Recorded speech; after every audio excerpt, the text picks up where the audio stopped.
plaît, vous allez vous présenter. Oui. Et nous dire en quelques mots ce que vous savez de M. Loko. Il est celui qui, semble-t-il, a réalisé cette œuvre pour Dieu. Oui. Dites-nous pour vous, qui est le personnage? Quelles sont ses qualités? Oui. Et que pouvons-nous retenir de lui comme exemple pour les jeunes? Je vous remercie. Je suis le père Joseph Loko.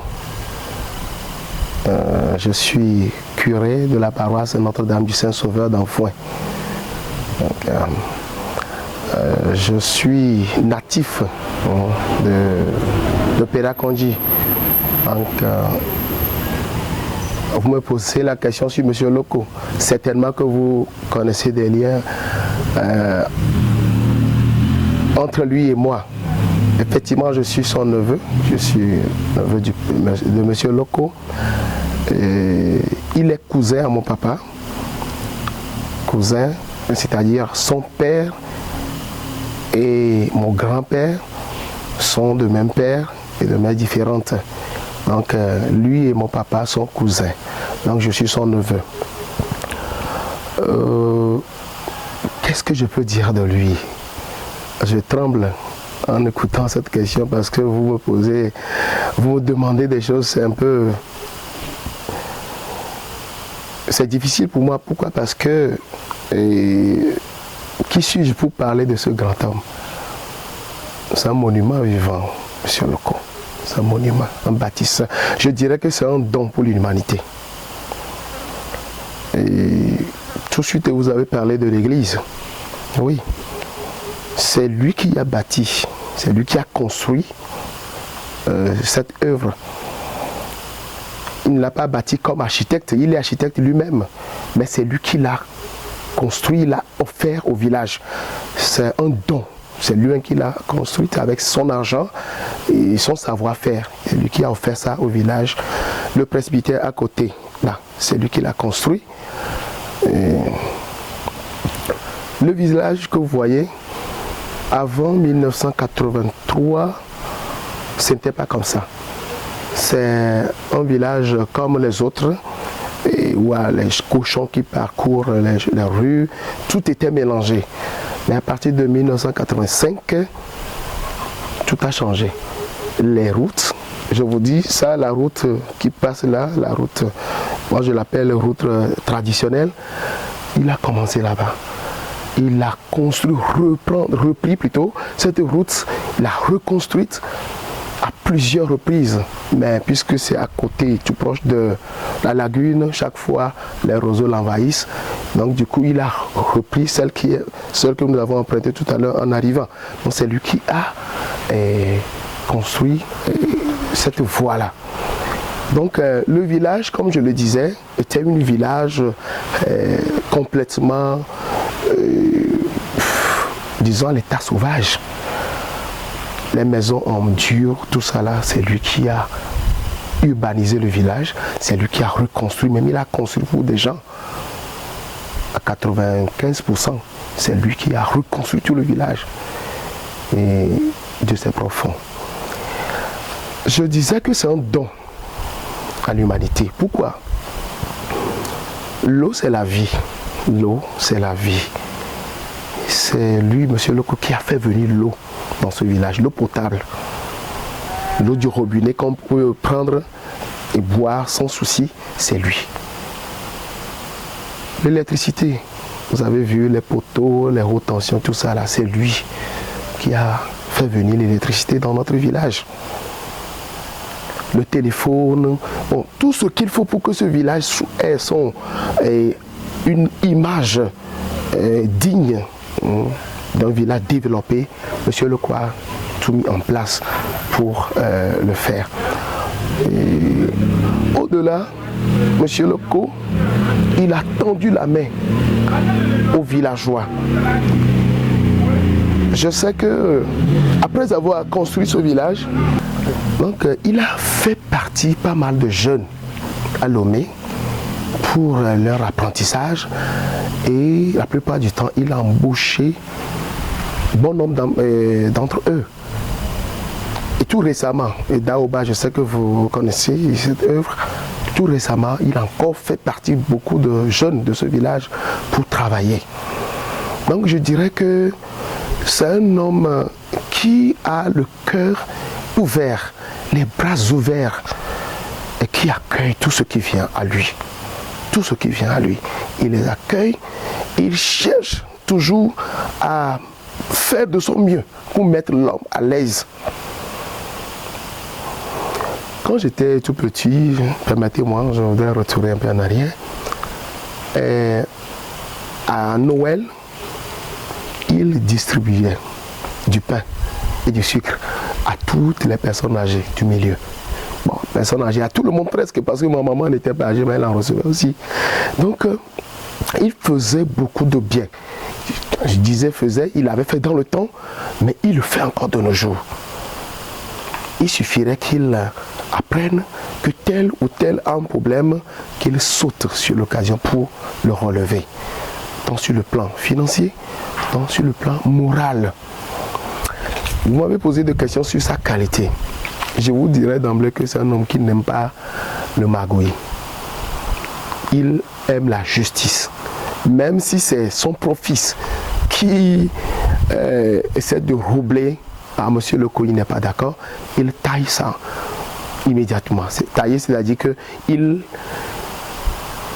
n'est pas d'accord, en un mot. Il n'aime pas les magouilles, le vol, le mensonge. Quand tu es dans ces draps, tu n'es pas le bienvenu chez monsieur Leco. La droiture, l'intégrité, le travail bien fait, voilà. Vous-même, vous le constatez dans ses œuvres. Il est toujours là. Quand il s'agit de construire, même si c'est une pièce, vous le verrez au travail. Lui-même, il est sur le chantier pour contrôler. C'est ça. L'intégrité. Il intègre et il aime pousser à la connaissance, à la recherche. Il nous incite, nous, ses neveux, il nous incite au travail. Il faut travailler, il faut bosser, il faut chercher. Ne soyez pas là les bras croisés.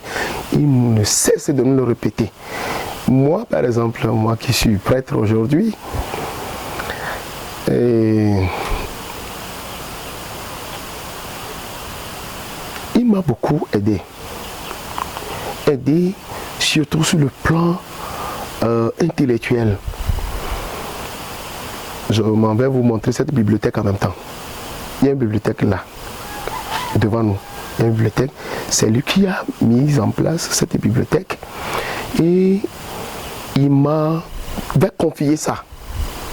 Tout cela pour m'aider à m'ouvrir à la recherche, à s'ouvrir, à chercher davantage. Donc, c'est moi qui dirigeais cette bibliothèque. Donc, il me poursuit, m'incitait à la recherche. Parce que depuis mon enfance, je leur avais dit que moi, je deviendrais prêtre. Et il s'amusait à me dire que le curé, c'est quelqu'un qui doit travailler. Le curé ne doit pas faire ci, le curé ne doit pas faire ça. Donc, c'est quelqu'un qui m'a beaucoup aidé.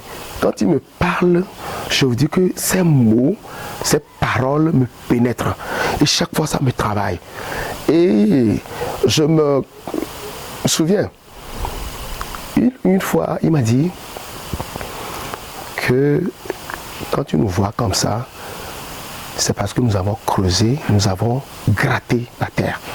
Donc notre souhait, c'est que vous aussi, vous travaillez pour qu'un jour, vous soyez là, vous nous remplacez, vous prenez la relève. Donc c'est des choses qui me motivent beaucoup, qui m'incitent au travail. Maintenant que je suis devenu prêtre, lui-même, il a l'habitude de le dire que qu'on le veuille ou pas, je suis devenu leur père, malgré qu'il soit mon oncle, je l'appelle tonton, mais il me donne toujours la place qui me revient. L'honneur, la considération. Il ne m'a jamais manqué ça. Il m'a toujours donné la place qu'il me faut et toutes les considérations. Donc, voilà à peu près ce que je peux dire sur mon oncle, monsieur Lecodono. Si vous avez d'autres questions, je suis prêt à vous les répondre. Bon, j'avais oublié de citer quelque chose aussi. Il y a le tout premier moulin qu'on a installé dans ce village, c'est lui. ça nous avait marqué tous, le moulin pour moudre. Parce que pour moudre le maïs, tout le village devait se déplacer pour aller à Vaughan. 1,5 km, on a fait ça. Mais il a apporté ce moulin dans le village et c'est pour faciliter la tâche à tout le village. Donc on n'a plus besoin de se déplacer pour aller à Vaughan pour moudre le maïs. Donc je ne peux pas tout dire. Il en a fait. Monsieur Loko, il en a fait. Est-ce qu'il vous arrive de célébrer des maïs où Monsieur Loko est lui-même là? Plusieurs fois. Posez-lui la question. Chaque année, j'ai pris sur moi le devoir de venir célébrer ici. Parce que nous avons la fête traditionnelle, il y a quelqu'un. Donc chaque année, je reviens pour célébrer. Donc presque tout le village, les ressortissants viennent. Donc il a plusieurs fois participé à mes célébrations eucharistiques. En commençant par ma messe d'ordination, il y était. Voilà, c'est lui qui avait reçu ma toute première bénédiction. Un jour-là, parce qu'après l'ordination, il faut que les parents viennent devant pour qu'on les bénisse. Donc c'est lui que la famille avait délégué. Malgré quand même sa fatigue, il s'est déplacé, il est venu devant. Donc c'est à lui que j'ai donné ma toute première bénédiction.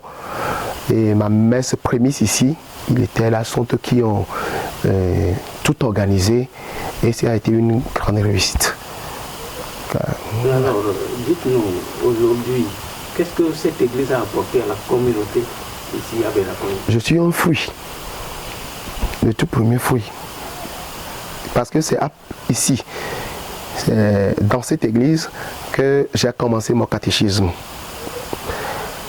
C'est ici que j'ai reçu ma vocation. Donc je suis le fruit palpable que vous pouvez toucher et voir. À qui vous parlez? Je suis le fruit de cette église. Je peux devenir prêtre même s'il n'y avait pas cette église. Mais voilà que l'église est là, je suis là. Je peux me réclamer de cette église-là.